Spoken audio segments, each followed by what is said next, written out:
let's look into the film. We're going to take a look at Demarcus Lawrence as well as Micah Parsons. But first, we got to re-examine Demarcus Lawrence, what he brings to the table. I believe this guy brings a lot. And when we think about it, his run pursuit is everything. And we needed that down this stretch. And December football is all about stopping the run, forces a team to be one-dimensional. And you can see Demarcus Lawrence, he's not afraid to get down inside, get off of his guy. Look at it. Use their strong hands inside, disengage, and get to this runner right here. Just throw him around. I love that. That's using his strength, and that's one of the things that he brings to the table. He fights through the block, forces himself inside, get off of that, and make the tackle there.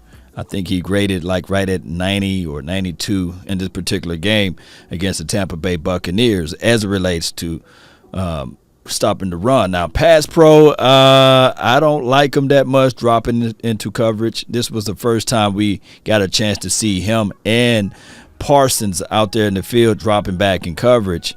Parsons, that's not his strong suit as well, and this is the hook area, and Tom Brady was able to capitalize off of that. I just want Demarcus Lawrence and Parsons going straight to the quarterback. Regardless of the situation, I want them to do that, not off in coverage. And shout out to Tom Brady for missiling that ball right in there. But we would want this team to just use these guys as attack animals. And it's good to see that Parsons can play on that right side. Now, play recognition. This was Parsons' first game. I believe in the hearts of hearts, Parsons would be able to identify that a little bit better and jump on that ball right there. Outside of that, you're looking at a guy, a monster, a beast, and that is Demarcus. How he forced this fumble right here, playing through the echoes of the whistle, not giving up on a play.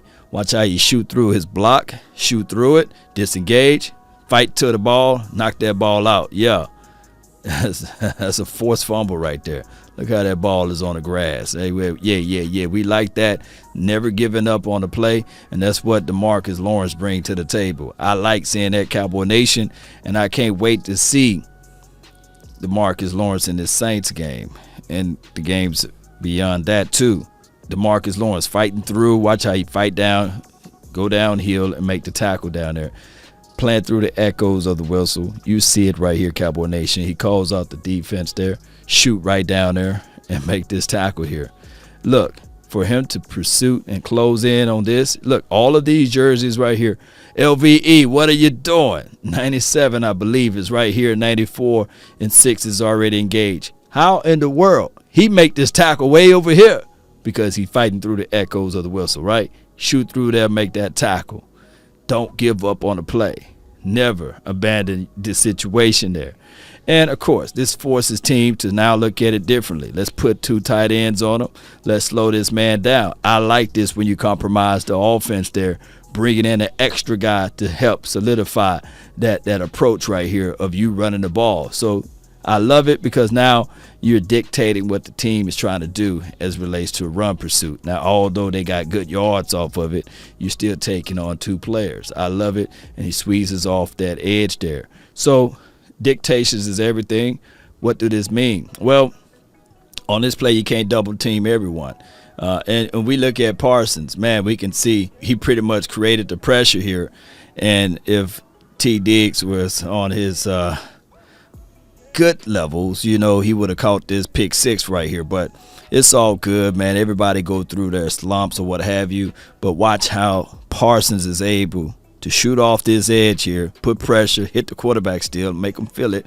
And Carr just did a great job of getting that ball out. He stared down his receiver. I would like to see if Diggs was able to just jump this one right here, man. He went for the INT. He just a little too off. Let's see what happened at the top of the route. Yeah, he planned off coverage all the way. Cuts into his break. Just hesitated a little bit, man. That's what his pick 6 right here. I think that he's still having some type of ankle injury from that injury a couple of weeks back, because I know for sure this is all green right here, baby. But Carr was able to missile that ball in there, and they got the first down. But shout out to Parsons for still putting that little rub on him right here. Put a little rub on him, yeah. And good ball placement by Carr as well. All right, so you see Parsons at the bottom of the screen right here. Fight through it, forces pressure again. This guy, they should count this as sacks right here. You know what I'm saying? He throws the ball away. He get the ball out. And not every quarterback is this elusive and aware to get the ball out so quick. And he just get away with this one. But I love the fact that now you got Parsons and Lawrence out there, and it should create things like this, throwing the ball away. Watch how he scoops around and get there, make the quarterback his baby again, and he get the ball out. It just so quickly he get the ball out. Watch. No pressure at all. Parsons is the only guy that created pressure as it relates to passing. Everybody else did it pretty good on run support, but pressure is where the issue been at, right? Run pursuit, they've been okay, but pressure as far as pass rush, Parsons was everything. He just couldn't get the guy down, and Carr was able to just squeeze this ball out at the last minutes of time right here, right? Now look, get that ball out. You see Tristan Hill come late, squeezes inside. And this is what I don't want. And I tell people all the time, we need that big body, can't stop me, somebody that can gobble up to and push things around. And this is Big Bo right here. Watch the penetration. Watch the wall right here. He ain't going nowhere. He ain't going nowhere. I mean, he just stonewall right there. And you got to get those pad levels lower than that, and you got to push this man out of the way. But hopefully, man, down the line, maybe all this offseason, you will see that guy pushing that pressure back. Maybe he need to gain a few more pounds and power and push that thing back. Who knows, man? But we still need to look into a one tech. And just this right here, this is Parsons getting off of his guy, squeezing through there and making the tackle. Watch how he squeeze inside. Squeeze him. Watch how he just squeeze the guy. Get off me. The tight end had no business trying to get inside me. Get off me. And he make this tackle right here. And that's what we like to see, man. Aggressive, strong hands, man. He got hidden strength. He can bull rush and get off. He can bull rush and get off like no other. I like seeing this out of Parsons, man. In 91, he get washed out of the frame. We just need bigger guys inside. And there's nothing wrong. We got finesse guys right now. But watch Parsons again. Just destroy his man off the edge. Shoot through there. Get off of me. Get off of me. Destroys everybody because he's so quick. He slithers right in there. And that speed is something else. And watch, off the edge here. Squeezes around, and they called a late hit on this for Parsons and the other guy. They called it primarily on Parsons. They called roughing the quarterback. I don't know where this is at, and it's crazy, man, when they don't let these guys play. I mean, I can tell you, those who've been watching football for a long time, y'all know that that's not roughing the passer, man. And I'm not crying over spilled milk, but come on, let's look at it from this angle right here. Watch out, Parsons. You got to be aware of number 11. He gets off, it's holding if anything, and he just goes in pursuit to the quarterback. They pull a flag on that, saying roughing the passer. And look, down the hill, runner, he would still meet him. He's not afraid. He get there and make the tackle. Shout out to Parsons. Just always around the ball, squeezes in, knife inside, and incomplete pass. Parsons got home, and the footsteps were just too loud for the receiver to hold on to that ball. But Parsons is there to still create that pressure there, and I love saying that, Cowboy Nation. Now, when we look into this play here, squeezes off the edge, and once again, the DB almost can undercut this, but watch how Parsons get there. And watch 75, he do his best. He holds on to this guy as much as possible, and he turned when he see that shoulder pad turn. They should throw the flag when they see that shoulder pad turn, but that's okay. He releases after the turn, right? So everybody know that's textbook holding, right? Textbook holding, right? He turns his shoulder pads. Whenever you see those shoulders turn right there and the body's still going forward and he's still attached, that's holding, right? We know that, right? We learned that in middle school and high school. Holding, you can't hold a man. But Parsons is there. Man, just an inch away from causing a strip, sack, fumble. And he get the ball out. Good for Carr, man. Carr got 9 lives over here, man. And we can see it better from this angle. Almost a sack, strip, fumble. But it is what it is. Parsons is somebody that you can say to yourself, this man is a beast, an animal, a lion, always hungry. Watch how he just dig down inside, not afraid to get dirty, shoot right in there to try to stop this run right here. Yeah, I mean, that's just textbooks right there. The man is amazing with his pursuit and everything that he brings to the table. I love it, Cowboy Nation. So now we can mix in the fact that you will have also D-Law out there.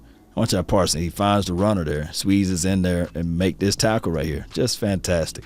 Now that you have D-Law there, you can keep Parsons on that side and have D-Law on the other, and you can create some things like this. This was a sack credited to Parsons. Shout out to him. He deserved this one. He gets down in there. He pushes everything back, just fighting through the play here. We love seeing this. Cowboy Nation gets in there, hands into the inside, squeezes around, pushes this guy back, nowhere to step up inside the pocket. Now, when I say the Cowboys need a true one tech, that means that the pressure inside will always be there, right? And you'll have to double team, and it will be one-on-one to the outside there, and you'll see this guy eat even more. But, hey, good play on that one. There should not be a flag on this play.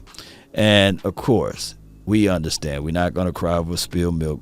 Good play by Anthony Brown on that one, but they call PI. And the guy pulled his helmet, when you look back and examine it. But overall, the whole concept of this pass rush now should be on the mindset, yes, we're going to stop the run. We're going to shut that down, right? We also going to bring pressure on left or right side because Parsons can play both sides.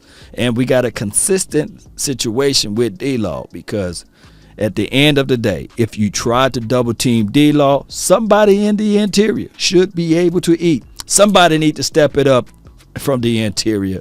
So we waiting to see who is ready to eat in the upcoming games. But by D-Law being out there, they're gonna respect him. I don't think that they will line up one-on-one all game with him. And it's going to be very, very intriguing to see Parsons and D-Law on the same side, to see how all of that stuff goes. Now, I just don't want this defense to get cute and try to drop Parsons and D-Law in coverage. I don't want that. I just want them to pin their ears back, get to the quarterback, and make things happen that way. Cowboy Nation, post me your thoughts, post me your concerns of everything down below. That's been my time. I really thank you all for yours. And remember, you're listening to nothing but the best. Go Cowboys.